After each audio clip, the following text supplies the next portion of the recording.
क्या आपने कभी ऐसे जीवों के बारे में सुना है जो इंसान नहीं, लेकिन उनसे कहीं ज्यादा ताकतवर, खतरनाक और रहस्यमयी हैं? हिंदू धर्म के प्राचीन ग्रंथों में ऐसे जीवों का जिक्र मिलता है जिनकी शक्तियां आपकी कल्पना से परे हैं। ये सिर्फ कहानियों का हिस्सा नहीं, बल्कि हमारे जीवन के गहरे रहस्यों को समझाने वाले प्रतीक भी हो सकते हैं। आज के वीडियो में हम आपको ऐसे रहस्यमयी जीवों के बारे में बताएंगे जिनका उल्लेख महाभारत, रामायण और पुराणों में मिलता है। हिमालय की ऊंचाई पर, जहां इंसानों के कदम रुक जाते हैं, वहां एक ऐसा रहस्यमयी जीव बसता है जिसे देखकर आपकी रूह कांप उठेगी। इसे लोग यति कहते हैं। एक ऐसा जीव जिसकी कहानियां सदियों से हमारे पुराणों, लोक कथाओं और वैज्ञानिक शोधों में चर्चा का विषय बनी हुई हैं। क्या यति सच में अस्तित्व में है या यह सिर्फ एक मिथक है? आज हम इस रहस्य से पर्दा उठाएंगे। वीडियो को अंत तक देखिए, क्योंकि आज आप जानेंगे यति से जुड़े ऐसे तथ्य जिनसे शायद ही आप वाकिफ हों। यति, जिसे हिममानव भी कहा जाता है, हिमालय के बर्फीले पहाड़ों में रहने वाला एक रहस्यमयी प्राणी माना जाता है। इसे एक विशालकाय, बालों से ढका हुआ और इंसान जैसा दिखने वाला जीव बताया गया है। प्राचीन भारतीय ग्रंथों में इसे राक्षस और विविध प्राणियों की श्रेणी में रखा गया है। लेकिन यति को लेकर जितनी कहानियां हैं, उतने ही सवाल भी। क्या यह जीव वैज्ञानिक दृष्टि से संभव है या यह केवल हमारे दिमाग की कल्पना है? आइए पहले इसके इतिहास पर एक नजर डालते हैं। यति का जिक्र पहली बार प्राचीन भारतीय और तिब्बती ग्रंथों में मिलता है। इसे कभी कभी राक्षस तो कभी देवताओं के प्रहरी के रूप में दर्शाया गया है। तिब्बती बौद्ध धर्म में इसे एक पवित्र प्राणी माना गया है। 1930 के दशक में पश्चिमी दुनिया ने यति के बारे में तब सुना जब हिमालय के पर्वतारोही इसे देखने का दावा करने लगे। 1951 में ब्रिटिश पर्वतारोही एरिक शिप्टन ने हिमालय में यति के विशाल पैरों के निशान की तस्वीर खींची। यह तस्वीर पूरी दुनिया में वायरल हो गई और तब से यति पर शोध और बहस का दौर शुरू हुआ। अब सवाल उठता है कि यति वाकई में है या यह सिर्फ एक मिथक है। विज्ञान ने यति के अस्तित्व को परखने के लिए कई प्रयास किए हैं। वैज्ञानिकों ने हिमालय में पाए गए बालों, हड्डियों और अन्य सबूतों का डीएनए टेस्ट किया है। इनमें से कुछ सबूत हिमालयी भालू या अन्य जानवरों के निकले, लेकिन कुछ साक्ष्य आज भी अनसुलझे हैं। क्या यह संभव है कि यति एक ऐसे प्राचीन प्राणी का वंशज हो जो अब विलुप्त हो चुका है, या यह इंसानी कल्पना और डर का नतीजा है? नेपाल और तिब्बत के स्थानीय लोग यति को लेकर कई रहस्यमयी कहानियां सुनाते हैं। उनका मानना है कि यति एक शांत जीव है, लेकिन उसे परेशान करने पर वह खतरनाक हो सकता है। आज भी कई वैज्ञानिक हिमालय की गहराइयों में यति के सबूत तलाश रहे हैं। कुछ शोधकर्ताओं का मानना है कि यति हमारे प्राचीन अतीत से जुड़ा एक जीव हो सकता है जो समय के साथ छिपता चला गया। आपको क्या लगता है, क्या यति सच में है या यह एक मिथक है? रावण, क्या आप रावण को केवल रामायण का खलनायक मानते हैं, या आप यह जानते हैं कि रावण एक महान विद्वान, तपस्वी और संगीत का अद्भुत ज्ञाता भी था? कहते हैं कि रावण में जितनी बुद्धि थी उतना ही अहंकार भी। उसने न केवल लंका को सोने से सजाया, बल्कि त्रिलोक पर राज करने का सपना भी देखा। लेकिन सवाल ये है, क्या रावण वाकई इतना बुरा था जितना कि उसे दिखाया जाता है? क्या रामायण में रावण के महान गुणों को नजरअंदाज किया गया है, या वह सच में अपनी शक्तियों का दुरुपयोग करने वाला एक क्रूर राजा था? रावण, जिसे दशानन भी कहा जाता है, लंकापति और राक्षस कुल का राजा था। वह महर्षि विश्रवा और कैकसी का पुत्र था। उसकी 10 सिरों वाली छवि उसे अनोखा बनाती है। लेकिन क्या आप जानते हैं कि ये 10 सिर केवल प्रतीकात्मक हैं?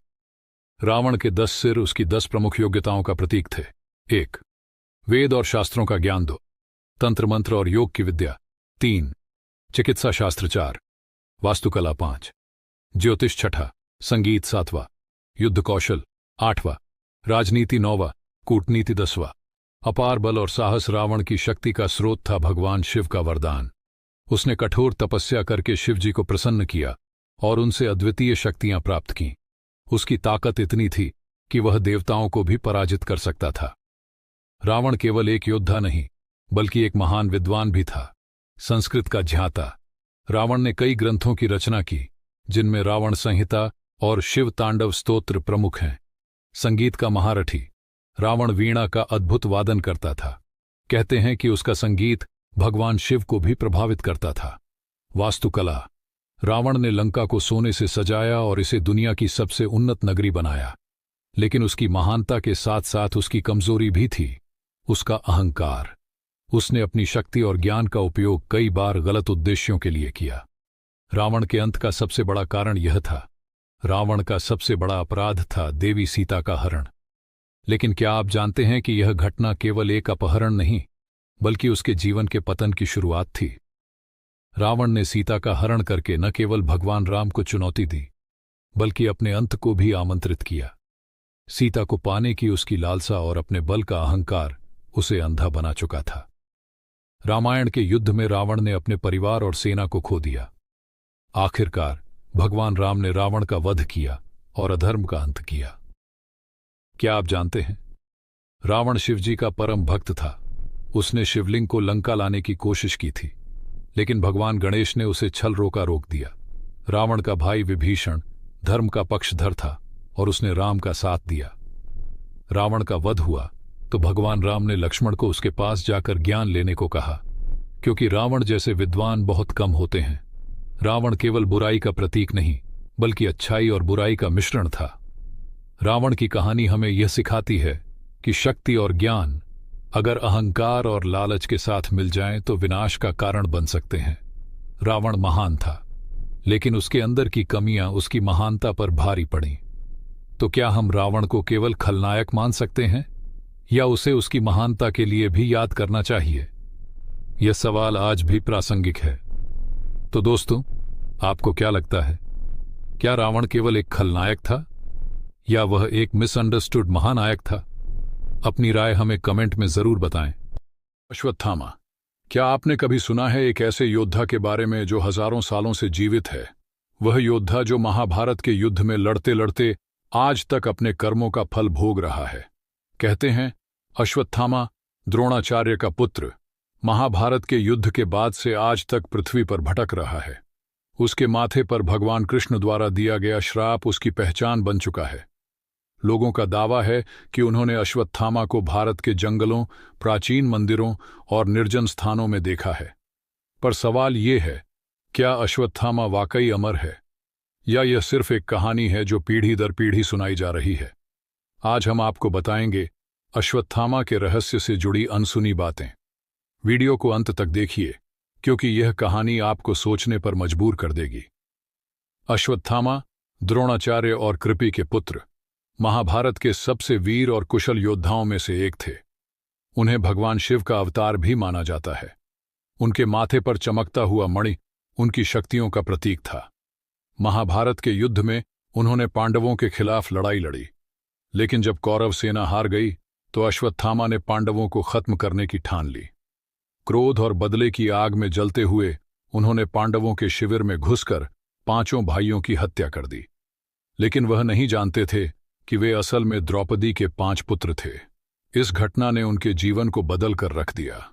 जब अश्वत्थामा की इस घृणित हरकत का पता चला तो भगवान कृष्ण ने उन्हें श्राप दिया। कृष्ण ने कहा, तुम अमर रहोगे, लेकिन यह अमरता तुम्हारे लिए श्राप होगी। तुम्हारा शरीर सड़ता रहेगा और तुम अनंत काल तक पृथ्वी पर भटकते रहोगे। कृष्ण ने अश्वत्थामा के माथे से उनका मणि छीन लिया। कहते हैं तब से अश्वत्थामा का शरीर एक खुले घाव जैसा है और वह हर समय दर्द सहते हुए जीने के लिए मजबूर हैं। कुछ लोग दावा करते हैं कि उन्होंने अश्वत्थामा को मध्य प्रदेश के नरसिंहपुर जिले के जंगलों में देखा है। उज्जैन के एक प्राचीन शिव मंदिर में कहा जाता है कि अश्वत्थामा हर रोज पूजा करने आते हैं। पुजारियों का कहना है कि उन्होंने एक लंबे घाव से भरे व्यक्ति को देखा है जो शिवलिंग पर फूल चढ़ाता है और तुरंत गायब हो जाता है। गंगा नदी के किनारे रहने वाले कुछ संतों का मानना है कि उन्होंने अश्वत्थामा को देखा है। उनका दावा है कि अश्वत्थामा हमेशा अकेले रहते हैं और किसी से बात नहीं करते। तो दोस्तों, आपको क्या लगता है, क्या अश्वत्थामा आज भी हमारे बीच मौजूद हैं, या यह सिर्फ एक मिथक है? अपने विचार हमें कमेंट में जरूर बताएं।